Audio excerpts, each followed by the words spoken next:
जी बिस्मिल्लाहिर्रहमानिर्रहीम। अस्सलाम वालेकुम रहमतुल्लाहि व बरकातुहू। आज हमारा ये जो लेक्चर है, ये लेक्चर भी हमारा होगा इंशाल्लाह लीनियर अलजबरा का लेक्चर होगा। लीनियर अलजबरा का लेक्चर नंबर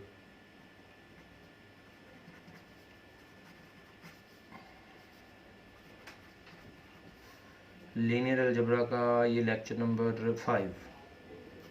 लेक्चर नंबर 5 है ये। अब देखें, हम लोगों ने हमारे पिछले लेक्चर्स में काफ़ी सारे काम किए हुए हैं।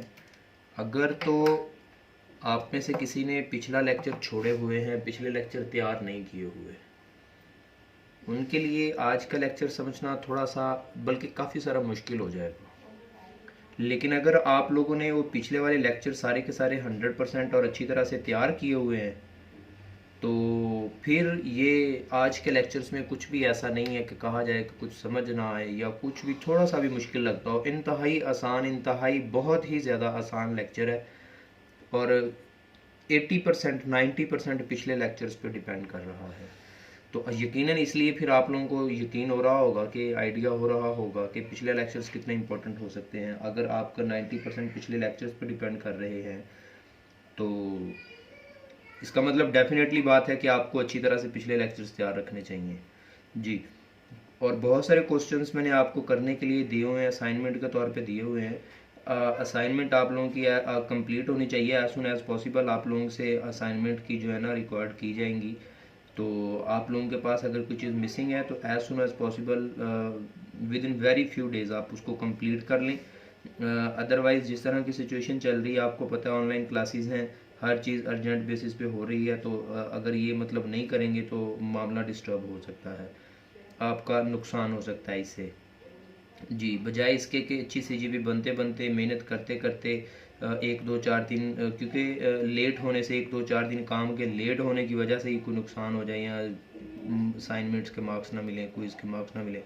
क्योंकि यहाँ पे सारा का सारा ऑनलाइन सिस्टम है। ऑनलाइन सिस्टम के अंदर जो है ना एक चीज़ होती है, रिक्वायर्ड टाइम होता है। मिसाल के तौर पे आपको जब टाइम अलॉट किया जाएगा ना, जैसे आपके पेपर्स होंगे मिड के या आपसे असाइनमेंट ली जाएगी, वो एक रिक्वायर्ड टाइम मिलेगा कि इतने टाइम के अंदर अंदर फ़लाँ डेट फ़लाँ टाइम तक जो है ना तो आप लोगों ने असाइनमेंट सबमिट करनी है। अगर तब तक नहीं करेंगे ना, उसके बाद 1 मिनट भी बाद अगर सबमिट करेंगे, 1 घंटा 1 दिन बाद सबमिट करेंगे, तो वो सबमिट नहीं होगी।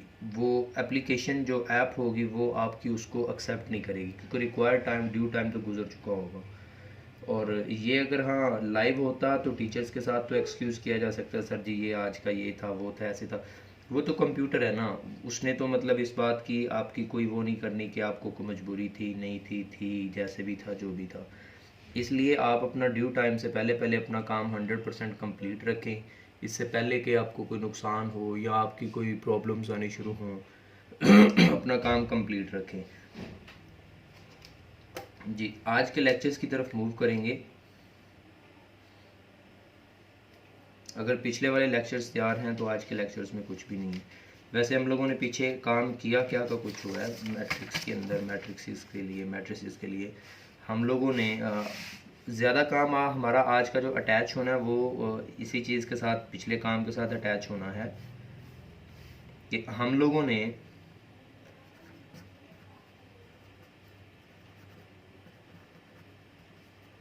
ऑपरेशंस पढ़े हुए हैं, कुछ ऑपरेशंस ऑन मैट्रिसेस।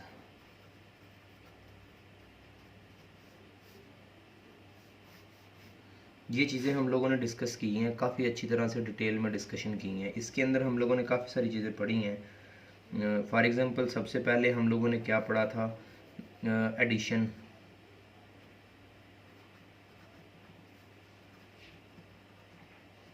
एडिशन के बाद एडिशन या सब्ट्रैक्शन, इसको दोनों के लिए इस्तेमाल किया जा सकता है। रूल सेम है एडिशन और सब्ट्रैक्शन के लिए। नंबर 2 पे हम लोगों ने क्या काम किया था,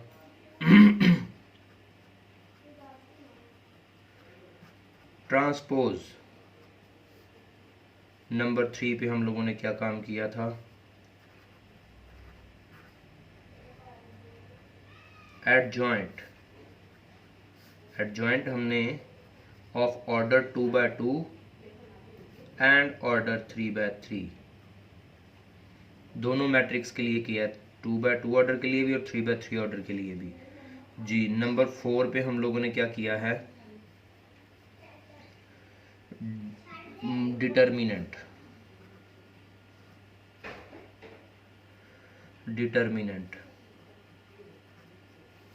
जी डिटर्मिनेंट के बाद ये 5वें नंबर पे हम लोगों ने क्या काम किया है, मल्टीप्लिकेशन।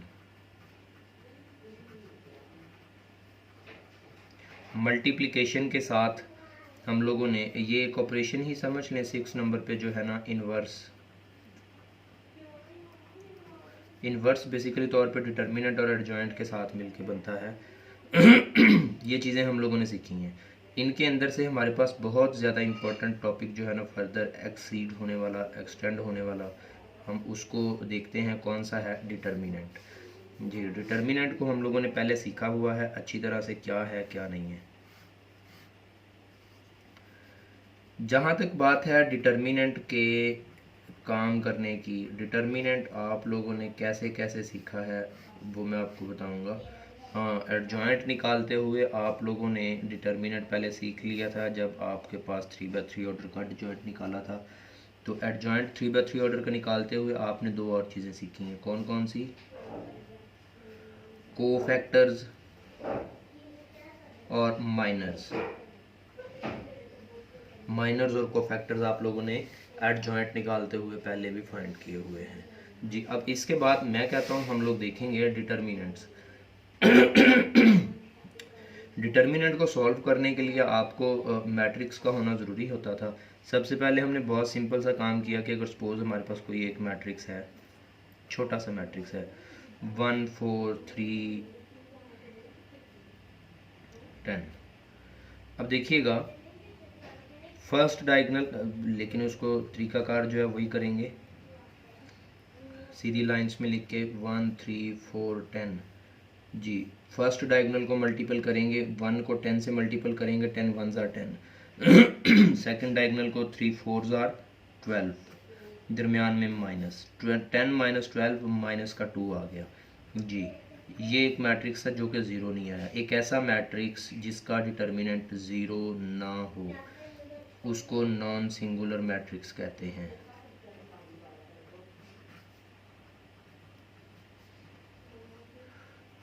बेसिकली तौर पे नॉन सिंगुलर मैट्रिक्स, बेसिकली तौर पे ये काम हमारे पास नॉन सिंगुलर या सिंगुलर सीखना नहीं था, काम देखना था कि डिटर्मिनेंट लेना कैसे है, first diagonal minus second diagonal.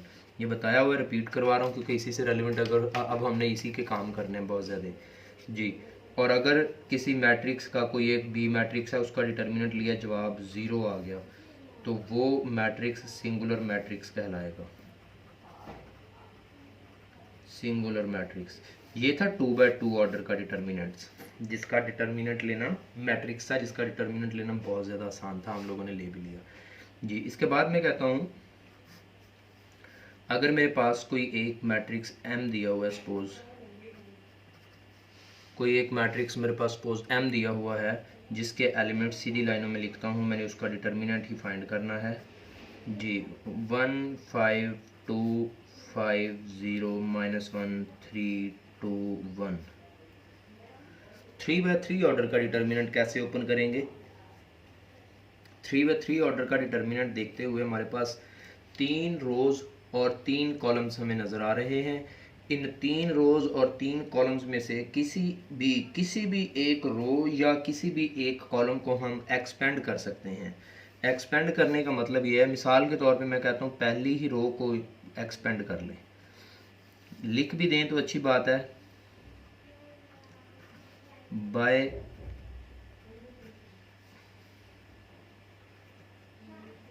Expanding R1 को एक्सपेंड करते हुए। जी देखिएगा 1 एलिमेंट बाहर, छोटा सा डिटर्मिनेंट 2/2 ऑर्डर का, वो कॉलम और वो रो छोड़ दें, बाकी एलिमेंट्स लिख दें। ये छोड़ दिए 0 -1 2 1। पहला एलिमेंट प्लस में लिखा, दूसरा माइनस में लिखेंगे, -5 फिर वो जो एलिमेंट लिखा है, क्योंकि R1 के तीनों एलिमेंट्स लिखने हैं, R2 के भी ले सकते हैं, R3 के भी, कॉलम 1 के ले सकते हैं, कॉलम 2 के, कॉलम 3 के भी। जी ये -1 -5 लिया तो ये कॉलम और ये रो छोड़ दी, 5 3 -1 1 जी। उसके बाद पहला प्लस में, दूसरा माइनस में, तीसरा फिर प्लस में। जी प्लस क्या है 2, वो कॉलम वो रो छोड़ दें, ये कॉलम और ये रो छोड़ दें, 5 0 3 2 5 0 3 2। ये देखें ये 2 का 2 ऑर्डर का एक दफ़ा डिटर्मिनेंट, दूसरी दफ़ा, तीसरी दफ़ा। अब ये कैसे ओपन होगा, ये कैसे होगा, ये कैसे होगा, ये वाला तरीका कार है जैसे हमने किया first diagonal minus second diagonal, first diagonal minus second diagonal, product of first diagonal minus product of second diagonal, 2 के साथ -5 के साथ 1 के साथ प्लस माइनस करके चेक कर लेंगे, कोई एक कांस्टेंट वैल्यू आ जाएगी। जो कांस्टेंट वैल्यू आएगी वो अगर ज़ीरो हुई तो सिंगुलर, अगर नॉन ज़ीरो हुई तो नॉन सिंगुलर। ये इतना काम है 3/3 ऑर्डर का डिटर्मिनेंट ओपन करने का। अब मैंने कहा अगर ये सपोज हमारे पास यही काम 4/4 ऑर्डर का मिलता है, इंतहाई इम्पोर्टेंट बात, मैंने कहा अगर यही डिटर्मिनेंट हो, मैंने कहा कोई एक मैट्रिक्स है A जिसका डिटर्मिनेंट हमने लेना है, लिख दिया 3 0 1 5 1 6 -2 3 4 1 2 0 -3 1 4 2। कोई भी एलिमेंट्स हो सकते हैं, ये कुछ ज़रूरी नहीं है कि ये मैंने कहीं मतलब कोई ये किसी क्वेश्चन के अंदर से नहीं लिए, कहीं कोई जो दिल करता है एलिमेंट्स लिख लो। इसका डिटर्मिनेंट फाइंड करना है जी। देखिए जी इसका डिटर्मिनेंट फाइंड करने के लिए हमारे पास 4 रोज हैं, 4 कॉलम्स हैं, ठीक है। जिस तरह से हमने 3/3 ऑर्डर का डिटर्मिनेंट ओपन किया है ना, कि किसी भी रो को या किसी भी कॉलम को डायरेक्ट ही एक्सपेंड कर देते हैं।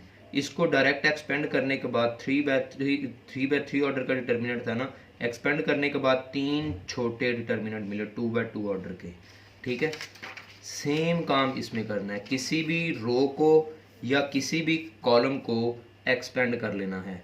अगर हम इस तरह से एक्सपेंड करेंगे, सपोज मैंने कहा इसकी R1 को एक्सपेंड करते हैं 3 होगा, R1 को 3 करेंगे तो बाकी फिर 3 को लेंगे तो ये कॉलम ये रो छोड़ देंगे, ये 9 एलिमेंट्स लिखेंगे ना, 3/3 ऑर्डर का डिटर्मिनेंट मिलेगा। एक पहला प्लस में, दूसरा माइनस में, तीसरा प्लस में, फिर चौथा माइनस में लेंगे, तो इसका मतलब 4 डिटर्मिनेंट्स हमारे पास 3/3 ऑर्डर के फर्दर मिलेंगे। ये तो बहुत लेंथी काम हो जाएगा, ये तो काम बड़ा लेंथी हो जाएगा। मैं इसको बल्कि एक स्टेप करना दूँ आपको, वैसे वो स्टेप करना नहीं है, आपको समझाने के लिए कर रहा हूँ वो स्टेप, क्योंकि हमने वो स्टेप नहीं करना, समझाने के लिए वो स्टेप कर रहा हूँ। मैंने कहा सपोज अगर ये मैंने 3 लिया, R1 को एक्सपेंड करते हुए 3 बाहर लिया, तो ये कॉलम ये रो छोड़ दी, तो क्या मिला 6 2 0 -2 -3 1 3 4 2, पहला प्लस में, दूसरा माइनस में, -0। अच्छा 0 के साथ अंदर जो भी मिलेगा मल्टीपल हो के 0 हो जाना है, वो लिखने की ज़रूरत नहीं। तीसरा फिर प्लस में ये 1 आ जाएगा, फिर ये कॉलम और ये रो छोड़ देंगे, ये कॉलम ये रो छोड़ देंगे, 1 4 1 6 2 0, ये कॉलम छोड़ना है तो ये आ जाएगा 3 4 2। चौथा फिर माइनस में आ जाएगा -5 जी, तो ये कॉलम ये रो छोड़ दें, 1 6 -2 1 6 -2 4 2 -3 1 0 1। देखिए अगर हमने इस तरह से एक्सपेंड किया इसको तो 1 2 3 4, ये तो 0 की वजह से मैंने वैसे स्किप कर दिया ना, 1 2 3 4 डिटर्मिनेंट्स ऐसे हैं जो 3/3 ऑर्डर के, तो फिर अभी हमें इसको एक्सपेंड करें, इसको भी इसको भी इसको भी, कि काम थोड़ा ज़्यादा लेंथी हो जाएगा। इसको कुछ ऐसी टेक्निक्स हम इस्तेमाल करें कि हमारा काम करना थोड़ा आसान हो जाए, इतना लेंथी ना हो, इतना क्रिटिकल काम ना हो, इतना ये जो है ना डिस्टर्ब करने वाला काम ना बने जी। हो सकता है इस तरह की कोई पॉसिबल सिचुएशंस हैं, मैं अभी आपको बताता हूँ ऐसी और पॉसिबल ऑप्शंस क्या हो सकती हैं। आप लोगों ने पहले आप लोगों ने पहले ये काम सीख लिया है कि किसी भी मैट्रिक्स के अंदर, डिटर्मिनेंट के अंदर नहीं, मैट्रिक्स के अंदर रो और कॉलम ऑपरेशन किए जा सकते हैं। कहाँ पे सीखे हैं आपने? जब आप काम कर रहे थे एचेलॉन फॉर्म का और रिड्यूस्ड एचेलॉन फॉर्म का। एचेलॉन और रिड्यूस्ड एचेलॉन फॉर्म को जब आप काम कर रहे थे तब आप लोगों ने रो ऑपरेशन और कॉलम ऑपरेशन मैट्रिक्स के, याद रहे किसके, रो और कॉलम ऑपरेशन मैट्रिक्स के आप लोगों ने ऑलरेडी सीख लिए थे जी। अब मैं कहता हूँ अगर आप लोगों ने ये चीज़ें सीख ली थी तो इसको अभी डिटर्मिनेंट बनाने से पहले हम इसको अभी रखते हैं कि ये हमारे पास कोई एक मैट्रिक्स है। ये डिटर्मिनेंट बाद में बनाएंगे, ये अभी मैट्रिक्स है। मैंने कहा एक मैट्रिक्स बना लें। मैट्रिक्स के अंदर किसी भी रो या किसी भी कॉलम के अंदर ढूंढें, आपके पास किसी जगह पे लिखा हुआ 1 मौजूद है जी, इधर भी 1 मौजूद है, यहाँ भी और यहाँ भी। मैंने कहा रो 1 के अंदर जो 1 है ना, इस 1 की हेल्प से इसी रो के अंदर बाकी तमाम एलिमेंट्स को 0 बना लो। एचेलॉन या रिड्यूस्ड एचेलॉन के लिए भी 1 की हेल्प से उससे ऊपर या उसके नीचे वाले एलिमेंट्स 0 करते थे जी। इस 1 की हेल्प से इसको और इसको 0 करना है। जब ये दोनों 0 हो जाएंगे तो फिर एक्सपेंड करना आसान हो जाएगा, सिर्फ एक ही डिटर्मिनेंट बाकी बचेगा जी। मैंने कहा ये है ए मैट्रिक्स आपके पास,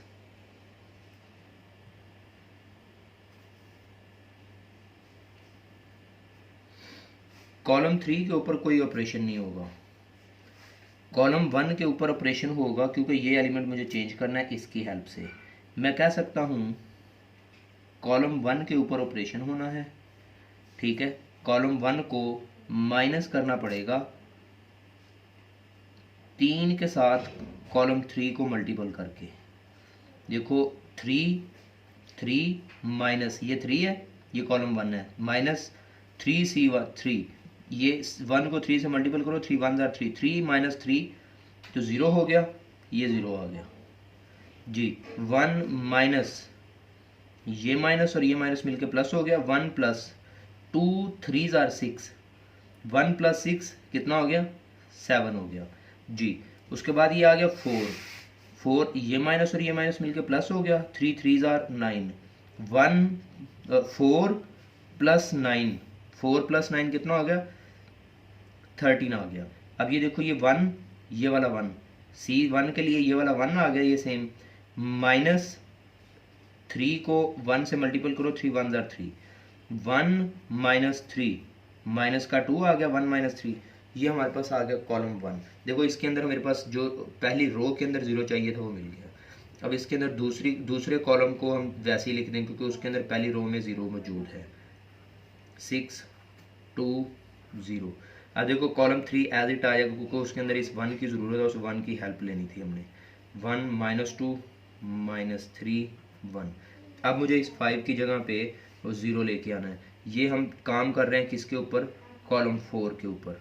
कॉलम 4 यहाँ पे 0 हो जाएगा, यहाँ पे 0 हो जाएगा अगर C4 है ना, ये वाला C4 मतलब 5, ये 5 ये 1, 5 को माइनस करना पड़ेगा 5 टाइम कॉलम 3 से। देखो 5 माइनस 1 को 5 से मल्टीपल करो, ये वाली चीज़, ये C3 है, ये 1 है, C3 को 5 से मल्टीपल किया, 5 1 5, ये 5 ये वाला C4 5 है, माइनस ये 1 को 5 से मल्टीपल किया, ये भी 5 हो गया, 5 माइनस 5 ये 0 आ गया जी। अब उसके बाद ये हो गया 3, कॉलम 4 है 3 जी, माइनस और ये माइनस मिलके प्लस हो जाएंगे, 5 को 2 से मल्टीपल किया 10, ये 10 है, ये 3 है, 3 प्लस 10 13 आ गया जी। उसके बाद ये 4 है, कॉलम 4 हो गया, माइनस और ये माइनस मिलके प्लस हो गया, 3 5 15, 4 प्लस 15 19 हो गया जी। ये 2 है, कॉलम 4 की जगह पे 2 आ गया, 2 माइनस 1 को 5 से मल्टीपल किया, 5 1 5, 2 माइनस 5 माइनस का 3 आ गया। ले जी, ये हमारे पास हमारा मैट्रिक्स बन गया ए। ए मैट्रिक्स बन गया जिसके अंदर पहली रो ऐसी है जिसके अंदर 0 0 1 0। हमें किसी भी रो के अंदर या किसी भी कॉलम के अंदर सिर्फ एक एलिमेंट 1 बचाना है और उस 1 की हेल्प से उसके अंदर बाकी के एलिमेंट्स उस रो के या उस कॉलम के बाकी एलिमेंट्स 3 के 3 0 करने हैं। ये काम कब करना है? जब हमारे पास हमारा गिवन जो मैट्रिक्स होगा वो 4x4 ऑर्डर का आएगा। ठीक है, जनरल मैट्रिक्स के लिए भी बात करेंगे अभी इंशाल्लाह जी। तो मैंने कहा कि अब मुझे इसका डिटर्मिनेंट लेना आसान हो जाएगा। सपोज मैंने कहा डिटर्मिनेंट लिखा, डिटर्मिनेंट की फॉर्म में लिखने की ज़रूरत नहीं है। अब क्या करेंगे, जिस रो या जिस कॉलम के 3 एलिमेंट्स 0 और एक एलिमेंट को 1 रखा उसको एक्सपेंड करेंगे बाय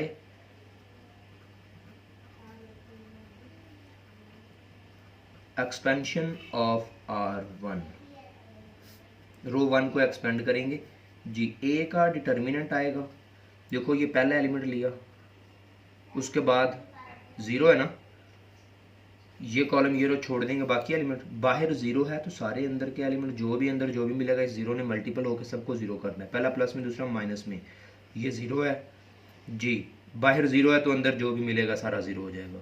थर्ड फिर प्लस में आएगा, ये 1 आएगा, 1 के बाद ये कॉलम ये रो छोड़ दें, 7 13 -2 6 2 0, ये कॉलम छोड़ दें, 13 19 -3, ये डिटर्मिनेंट। अब +1 था, चौथा फिर माइनस में, -0 0 है, अंदर जो भी मिलेगा सब 0 हो जाएगा। अब देखो मेरे पास इस डिटर्मिनेंट के अंदर सिर्फ एक 3x3 ऑर्डर का डिटर्मिनेंट रह गया।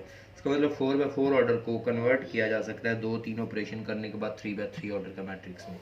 ठीक है, ये काम अब आसान हो गया। इसको आप, ये 3x3 ऑर्डर का डिटर्मिनेंट है, ये तो आप जानते हैं कैसे एक्सपेंड होगा, R1 R2 R3 या कॉलम 1 कॉलम 2 कॉलम 3, जिसकी हेल्प से मर्जी आप इसको एक्सपेंड कर सकते हैं और आपको इसका प्रॉपर आंसर मिल जाएगा जी। यहाँ तक काम यकीनन आपको समझ आ गया होगा। इसके बाद हम चलते हैं, अगर यकीनन आपको ये एक्सपेंड करना आता होगा ना, देखिएगा एक स्टेप और लिख दे तो 0 के साथ ये मल्टीपल हुआ 0 हो गया, माइनस ये सारा 0 हो गया, प्लस अब इसको एक्सपेंड करना है, माइनस आखिरी भी 0 हो गया। इसको एक्सपेंड करने के लिए जैसे R1 ही एक्सपेंड कर ले, 7 बाहर, ये कॉलम ये रो छोड़ दी, 2 0 19 -3, पहला प्लस में दूसरा माइनस में, -6, ये कॉलम ये रो छोड़ दें, 13 -2 19 -3, पहला प्लस में था दूसरा माइनस में तीसरा फिर प्लस में, 13, ये डिटर्मिनेंट ये कॉलम ये छोड़ दें, 13 -2 2 0 जी। अब आप देख लें ये 2x2 ऑर्डर के डिटर्मिनेंट से ये तो ओपन कर ही सकते हैं, ये सारे 0 और ये वाला 0 ख़त्म हो गया, 7 इंटू समथिंग यहाँ पे आ जाएगा, -6 इंटू ये वाली रकम माइनस ये वाली रकम यहाँ पे आ जाएगा, प्लस 13 इंटू ये वाली रकम माइनस ये वाली रकम यहाँ पे आ जाएगा। तो इसको आप सॉल्व करेंगे, हल करेंगे तो कोई एक कांस्टेंट आंसर मिलेगा आपके पास, वो 0 हुआ तो ये मैट्रिक्स सिंगुलर, अगर 0 ना हुआ तो नॉन सिंगुलर जी। यहाँ तक यकीनन आपको पता चल गई होगी सारी बात जी। मैंने कहा इसके बाद सपोज आपको जो है मैट्रिक्स अगर दिया हुआ हो, जनरल मैट्रिक्स दिया हुआ हो, जनरल मैट्रिक्स किस तरह का दिया हुआ हो सकता है, डिटर्मिनेंट फाइंड करना हो अगर, तो सपोज n ऑर्डर के लिए काम करते हैं थोड़ा सा। तो मैंने कहा कि अगर सपोज आपके पास मैट्रिक्स दिया हो, गौर करना है ज़रा, A11 A12 A13 so on, चलती जा रही है ये रो, चलती जा रही है, कहाँ तक चलती जा रही है, जहाँ तक भी चलती जाएगी ये रो तो 1 ही है ना, A1 ही रहनी है ना। तो कॉलम जो है मैंने कहा कोई J कॉलम हो गए, 1J, मतलब पता नहीं कौन से कॉलम पर सो ऑन पहुँच गए। मैंने कहा चलते चलते चलते चलते, मैंने कहा देखो रो 1 ही रहनी है, ठीक है, कॉलम हम किसी n नंबर के कॉलम पे पहुँच गए, ठीक है, यहाँ तक समझ आ गई कि n नंबर के कॉलम तक हमने कर लिया। अब इसी तरह से मैंने कहा ये पहली रो लिखी, इसी तरह से हम सेकंड रो भी लिख सकते हैं A21, A22, A23 and so on A2। देखो 2 सेम ही रहना क्योंकि रो 2 है, 2J सो ऑन A2N। यहाँ तक बात समझ आ गई आप लोगों को यकीनन जी। नंबर 3 मैंने कहा कॉलम को ना लिख ले एक दफ़ा, जैसे A1 A2 ये रो थी, अब इसके अंदर सेकंड नंबर सेम आएगा 21 11 21 31 41। मैं इसको लिख सकता हूँ 31। देखो जी सेकंड नंबर पे 1 आएगा, ठीक है। अगर मैं कहूँ कि ये चलता जाए नीचे आने तक, मैं कहता हूँ कि ये हमारे पास ये AI पता नहीं कितने नंबर पे आ गए हैं, ये रो है पता नहीं कितने नंबर वाली रो है, लेकिन कॉलम तो 1 ही है ना, AI1। मैंने कहा ये इसको मज़ीद चलता जाने दें तो ये जो कॉलम आई है ये M कॉलम हो जाएंगी, M कॉलम M रोज हो गई, लेकिन कॉलम तो 1 ही है ना, मतलब ये पहले कॉलम पे है ना। ये तो बात आपको समझ आ गई। जैसे ये देखें रो 1 नहीं है, जहाँ तक मर्जी चले जाए रो 1 नहीं है, ये पहले नंबर पे इस तरफ को जहाँ तक मर्जी आ जाए कॉलम 1 नहीं है, ठीक है। ये यकीनन आपको समझ तो आई होगी। M कर ले, N कर ले, इसको भी N ही कर ले, N नंबर पे, ठीक है। अब देखें मैंने कहा अगर हम यहाँ पे आए सेकंड कॉलम लिखेंगे A22, A32, A12, A22, A32, A42, so on AI2 and so on AN2।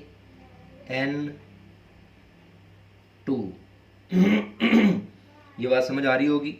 इसी तरह से मैंने कहा ये चलता जाए, अगर यहाँ पे देखो ये थर्ड रो चल रही है, पहले नंबर पे थर्ड आएगा, ये कॉलम कौन सा आ गया, ये थर्ड आ गया, एंड सो ऑन ए रो पता नहीं कौन सी होगी लेकिन कॉलम थर्ड है ये वाला, ठीक है।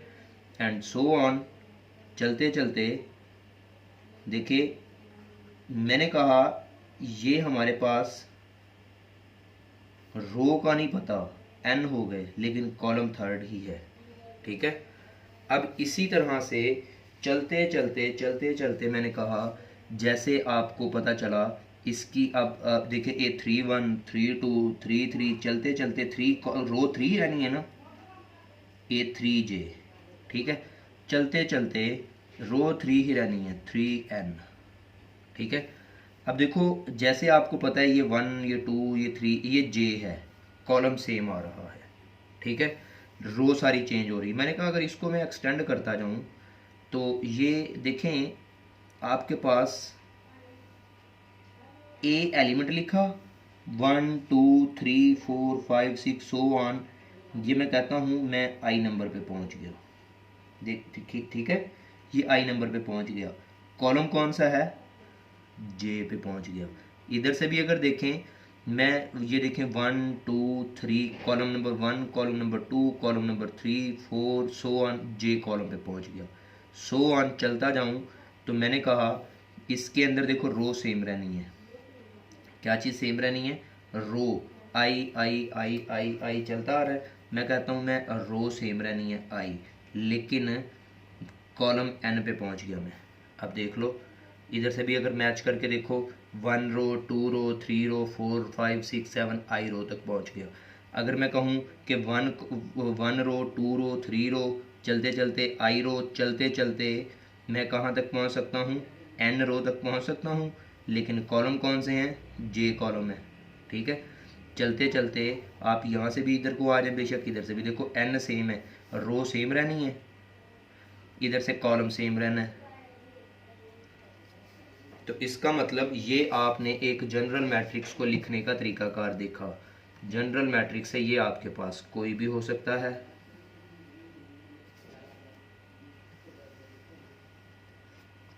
जी। अगर ये एक जनरल मैट्रिक्स जो मैंने लिखा है, इस मैट्रिक्स का कोई भी एक नाम ले लें, सपोज मैंने कहा इसका नाम भी कोई A ही है, तो इसका अगर आप लोगों ने डिटर्मिनेंट लेना हो, डिटर्मिनेंट इसका लेने का बड़ा आसान सा तरीका, बस एक फार्मूला एक एक्सपेंशन है, एक लाइन है, बस वो एक्सपेंशन अगर आप समझ लेंगे तो मुश्किल नहीं होगा, आसान होगा। जी, इसका डिटर्मिनेंट मैं कहता हूँ ए का डिटर्मिनेंट जो होता है वो ज़रा गौर से समझने वाली बात है। जी, मैंने कहा इसके अंदर मैं लिखता हूँ, पहले मैं लिखूँगा एलिमेंट्स, फिर मैं लिखूँगा मैट्रिक्स।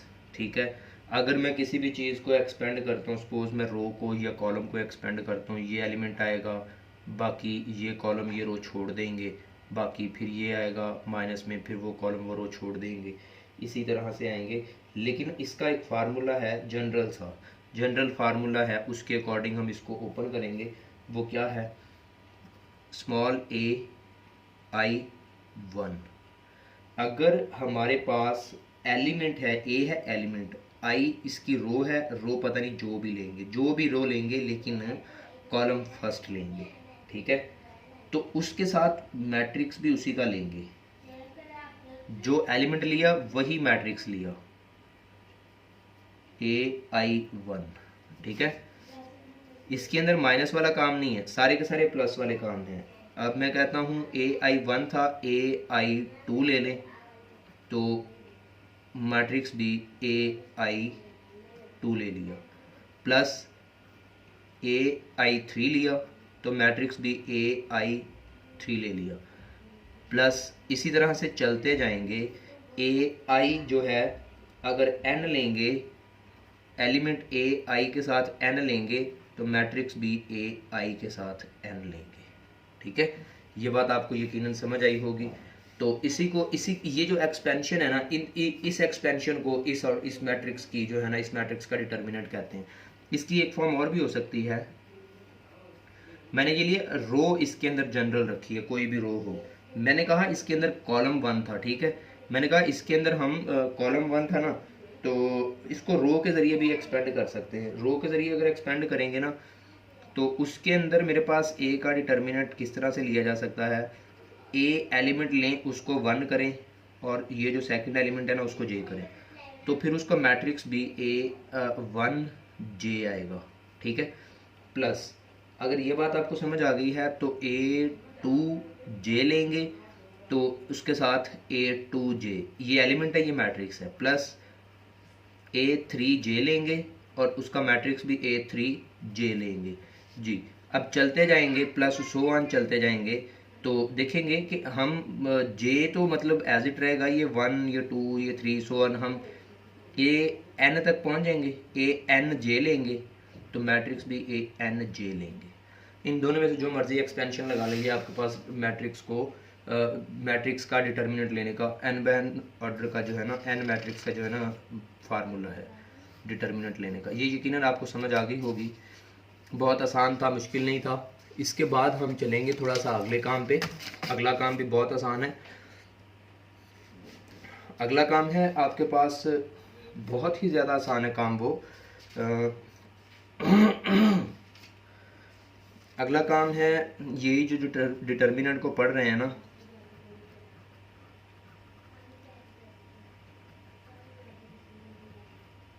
Properties of determinant.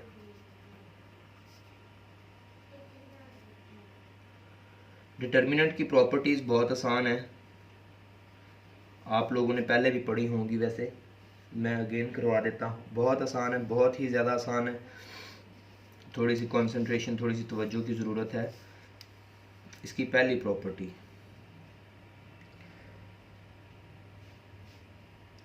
किसी भी डिटर्मिनेंट के अंदर, मैट्रिक्स के अंदर नहीं, हम यहाँ पे लिखा है डिटर्मिनेंट, ठीक है, इस बात को मद्देनज़र रखना ज़रूरी है। अब हम जो भी काम, जो भी बात करेंगे डिटर्मिनेंट की करेंगे, मैट्रिक्स की नहीं, डिटर्मिनेंट की बात करेंगे। किसी भी रो या कॉलम के जो एलिमेंट्स हैं वो इंटरचेंज हो जाते हैं। अगर किसी भी डिटर्मिनेंट के अंदर रोज मीन्स के दूसरे लफ्ज़ों में मैं ये कह सकता हूँ कि अगर मैंने कहा rows and columns of a determinant are interchanged, मतलब आपको समझाना बहुत ज़रूरी है। Rows and columns of a determinant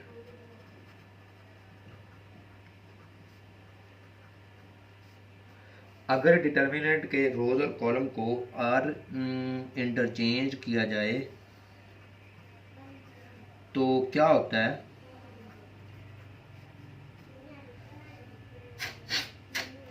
जवाब के ऊपर कोई तब्दीली नहीं आएगी। मिसाल के तौर पे मैंने कहा लिखा हुआ हो 1 2 3 4, ये एक डिटर्मिनेंट है ना, रोज को कॉलम में इंटरचेंज कर दें 1 2 3 4, दोनों का जवाब सेम आएगा। मीन्स के दूसरे लफ्ज़ों में मैं कह सकता हूँ दूसरे लफ्ज़ों में मैं ये कह सकता हूँ कि ये प्रॉपर्टी 1 थी। दूसरे लफ्ज़ों में कह सकता हूँ डिटर्मिनेंट का ट्रांसपोज अगर फाइंड किया जाए तो उससे मिलने वाला रिजल्ट जो है वो चेंज नहीं होता, सेम रहता है। नंबर 2 प्रॉपर्टीज,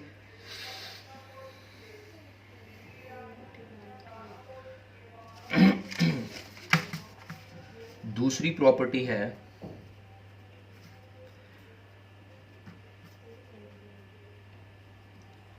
अगर हम क्या करेंगे,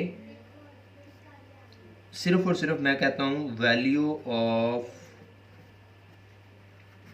determinant,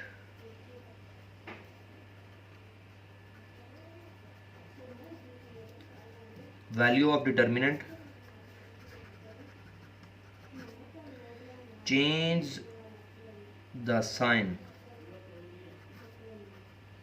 change the sign when any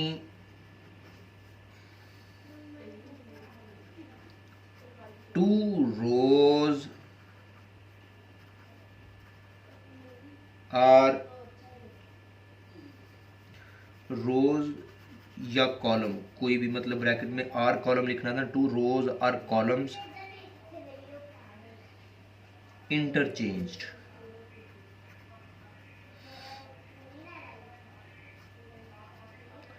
देखने वाली बात यह है क्या मतलब है इसका। मैंने कहा सपोज लिखा हुआ ना 1 2 3 4 5 6 0 2 1, ये डिटर्मिनेंट है, इसके अंदर 3 रोज 3 कॉलम है।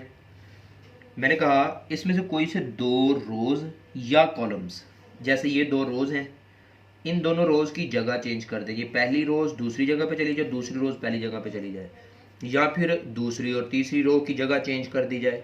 मीन्स कि ये 2 रोज हैं तो ये आपस में अपनी जगह चेंज कर ले, या फिर पहली और तीसरी रो चेंज कर ले।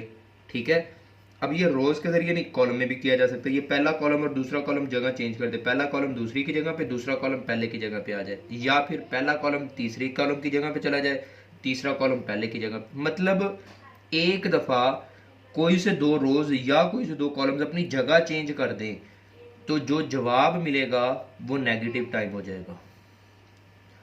कोई भी 2 रोज या कोई भी 2 कॉलम, मैं कहता हूँ फॉर एग्जांपल मैंने कॉलम 1 और कॉलम 2 को चेंज कर दिया है, देखिए 2 5 2 1 4 0, देखें ये कॉलम 1 कॉलम 2 की जगह पे, कॉलम 2 कॉलम 1 की जगह, कॉलम 3 को मैंने कुछ नहीं किया, 3 6 1। ये कोई रो भी, कोई से 2 रोज को भी कर सकते हैं एक दफा एक काम। तो देखो रिजल्ट जो है ना नेगेटिव टाइम हो जाएगा, रिजल्ट इसका और इसका सेम आएगा लेकिन साइन चेंज होगा। यकीनन आपको ये प्रॉपर्टी समझ तो आ गई होगी, है भी बहुत आसान, मुश्किल नहीं है। अब इसकी प्रॉपर्टी नंबर 3, ये प्रॉपर्टी बहुत ज़्यादा आसान है। मैंने कहा इफ ऑल द एंट्रीज या elements of any row or column of a determinant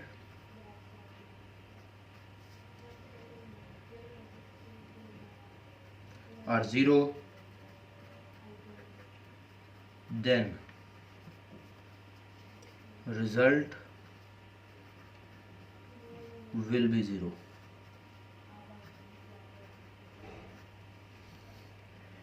देखो मैंने कहा किसी एक डिटर्मिनेंट के अंदर, जैसे मिसाल के तौर पे कोई एक मैट्रिक्स है 012036504 इसके अंदर सॉरी डिटर्मिनेंट लिखना है, मैट्रिक्स नहीं, डिटर्मिनेंट के अंदर किसी एक कॉलम या किसी एक रो के तमाम एलिमेंट्स 000 हों तो उस मुकम्मल डिटर्मिनेंट का आंसर जो है ना वो 0। देखो कितनी सादा सी प्रॉपर्टी थी, कितनी सीधी प्रॉपर्टी थी, साफ साफ क्लियर बात की हुई थी जी।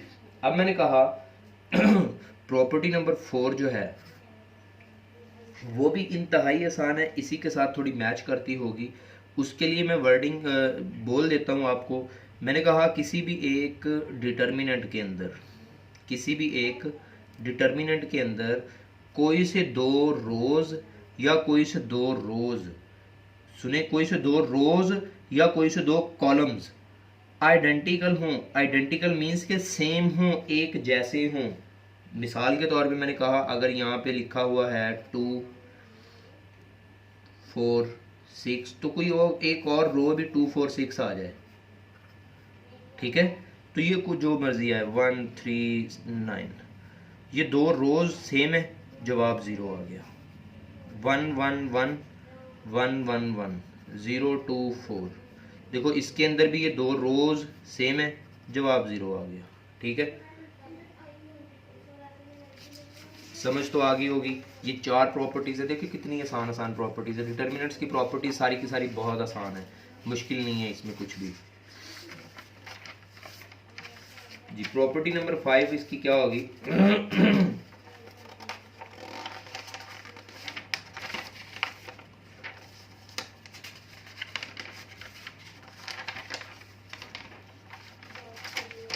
प्रॉपर्टी नंबर 5 इसकी होगी, आसान ही है, वो भी बहुत आसान है बल्कि।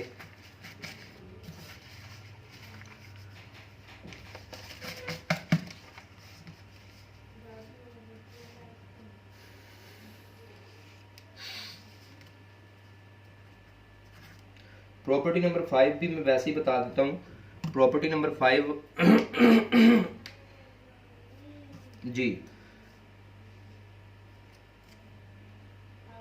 प्रॉपर्टी नंबर 5 जो है वो ये है कि अगर हम किसी भी एक रो या कॉलम, किसी एक डिटर्मिनेंट के किसी भी एक रो या कॉलम को किसी एक नॉन जीरो कांस्टेंट के साथ मल्टीपल करें तो हमारे पास जो रिजल्ट मिलेगा वो कांस्टेंट टाइम मिलेगा। देखें हमारे पास ये मैट्रिक्स के अंदर काम किसी और तरीके से होता है, डिटर्मिनेंट के अंदर से काम ये किसी और तरीके से होता है।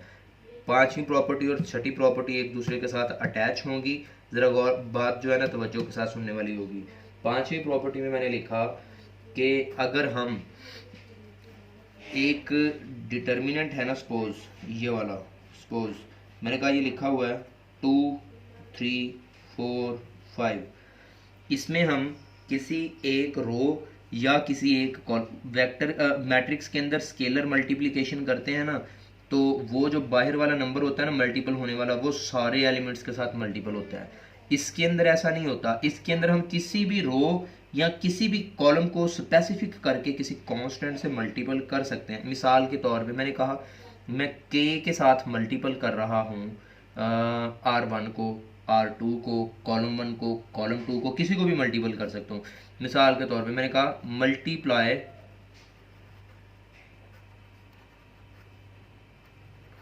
मल्टीप्लाइंग k, कोई कांस्टेंट है, k को मल्टीपल करो किसके साथ, विद,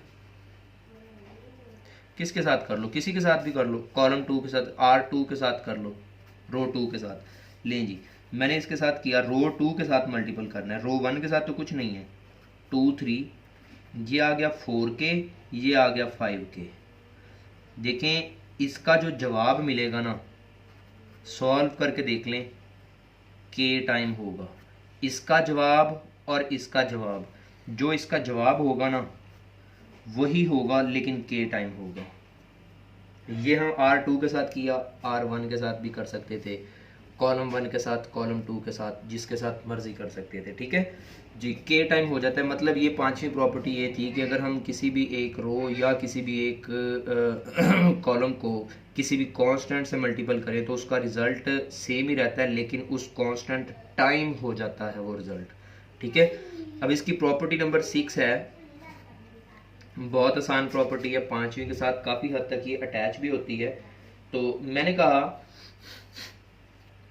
अगर किसी एक मैट्रिक्स में डिटर्मिनेंट में, सपोज मैंने कहा a+2 a+3 a+4 5 0 2 1 3 6, ये एक डिटर्मिनेंट है। इसको एक्सप्लेन करने के लिए वर्ड्स बाद में बताने थे, लिखना पहले ज़रूरी था। किसी एक डिटर्मिनेंट में, लफ्ज़ों पे गौर करना बड़ा ज़रूरी है, किसी एक डिटर्मिनेंट में किसी भी एक कॉलम या किसी भी एक रोज़ में जितने भी एलिमेंट्स हों, मीन्स के कॉलम के अंदर ये 3 एलिमेंट्स हैं ना, किसी भी एक कॉलम या किसी भी एक रो के सारे एलिमेंट्स डबल डबल हों, दो दो एलिमेंट्स पे मुश्तमिल हों। जैसे ये देखो, इस डिटर्मिनेंट के कॉलम 1 के अंदर जितने भी एलिमेंट्स हैं वो डबल डबल हैं, ये भी डबल, ये भी डबल, ये भी डबल। तो डिटर्मिनेंट कहता है हम उनको सिंगल सिंगल कर सकते हैं। ए ए ए एक दफ़ा, फिर 2 3 4 एक दफ़ा, बाकी के कॉलम सारे के सारे सेम, 5 1 0 3 2 6, ये डिटर्मिनेंट प्लस बाकी इसके लिए भी ये वाले दोनों कॉलम सेम, इसके लिए भी वही रहेंगे, 5 0 2 1 3 6, ये दोनों डिटरमिनेंट प्लस के थे तो प्लस की शक्ल दोनों को दे दी। इसका जवाब और इसका जवाब सेम आएगा। ये पांचवी, ये छठी प्रॉपर्टी थी आपके पास बहुत ज़्यादा आसान थी। देखें ये मुश्किल नहीं है काम, अगर आप कोशिश करेंगे तो बहुत आसान है। सातवीं और इसकी लास्ट प्रॉपर्टी हम लोगों ने करनी है, सातवीं और लास्ट प्रॉपर्टी करनी है, बहुत आसान है।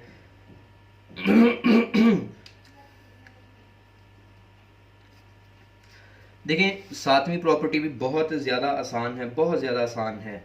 मैंने कहा कि अगर कोई एक मिसाल के तौर पे मेरे पास दिया हुआ है a11 a12, इसको समझाना लिख के करना बहुत ज़्यादा आसान है, a21 a22, समझाने के लिए पहले इसको लिखना बहुत ज़रूरी है। सातवीं प्रॉपर्टी ये है कि अगर देखें हम लोगों ने काम करना है, ज़रा गौर से सुनिएगा। मैंने कहा किसी एक डिटर्मिनेंट में, मेरे लफ्ज़ों को गौर से सुनिएगा, किसी एक डिटर्मिनेंट में किसी भी कॉलम या किसी भी रो को किसी कांस्टेंट से मल्टीपल करें। देखिएगा दो काम करने हैं, नंबर 1 पे मल्टीपल करें किसी भी एक कॉलम या रो को। सपोज मैंने कहा कि ये जो है ना कॉलम 1 को किसी भी कांस्टेंट से मल्टीपल करते हैं। a11 को a21 को किसी एक k के साथ मल्टीपल कर दिया, पहला काम मल्टीपल कर दिया। मल्टीपल करने से जो माइंड में रिजल्ट बनता है वो क्या है, k a11 k a21। Multiple करने के बाद जो रिजल्ट मिलेगा उसको उसके कोरेस्पोंडिंग कॉलम में ही ऐड करें। कॉलम के साथ मल्टीपल किया तो कॉलम में ही ऐड करें। अब देखें मैंने पहले कॉलम को कांस्टेंट से मल्टीपल किया और जो रिजल्ट मिला उसको उसके कोरेस्पोंडिंग कॉलम के अंदर ऐड कर दिया। मिसाल के तौर पे मैंने कहा कॉलम 1 को k के साथ मल्टीपल किया और कॉलम 2 में ऐड कर दिया, ठीक है। नंबर 2 काम क्या है, कोरेस्पोंडिंग